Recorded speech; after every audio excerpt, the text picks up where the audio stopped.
Hello बच्चों, चलिए प्रश्न पढ़ते हैं। प्रश्न दिया है, जब ताजे एकत्रित किए गए स्पाइरोगायरा के तंतुओं को 10% पोटेशियम नाइट्रेट विलयन में रखा जाता है, तब देखा गया है कि प्रोटोप्लाज्म का साइज सिकुड़कर छोटा हो जाता है।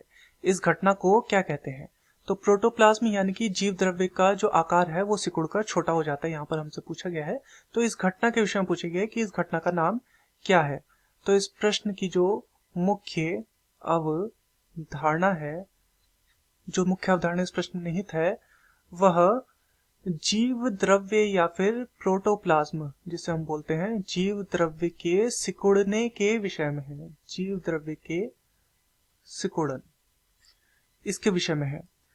तो चलिए इस प्रक्रिया को समझते हैं। तो इस प्रक्रिया में हमने किया क्या कि स्पाइरोगायरा के तंतुओं को 10% पोटेशियम नाइट्रेट विलयन में रखा। तो यहां पर क्या किया गया, एक जीवित कोशिका को क्या किया गया, एक अति परासरी विलयन में रखा गया। इसे रखा गया अति परासरी विलयन, यानी कि इसकी जो सांद्रता है, इस विलयन की जो सांद्रता है वो अधिक है। ऐसे में क्या हुआ, जो कोशिका है वो बहिपरासरण क्रिया के अंतर्गत आ गई। बहिपरासरण क्रिया के अंतर्गत आ गई, अर्थात बाहर की ओर को परासरण होने लगा, और इस क्रिया के फलस्वरूप जीव द्रव्य सिकुड़ने लगा। जीव द्रव्य सिकुड़न होने लगी।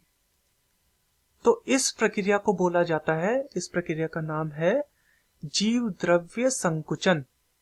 जीव द्रव्य संकुचन। तो इस प्रक्रिया को कहा जाता है जीव द्रव्य संकुचन, या फिर इसे हम बोलते हैं प्लाज्मोलाइसिस।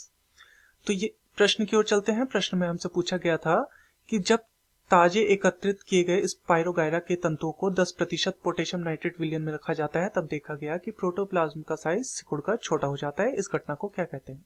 तो इस घटना को कहा जाता है जीव द्रव्य संकुचन या फिर प्लाज्मोलाइसिस। मैं आशा करता हूं आपकी यह समझ में आया होगा। धन्यवाद।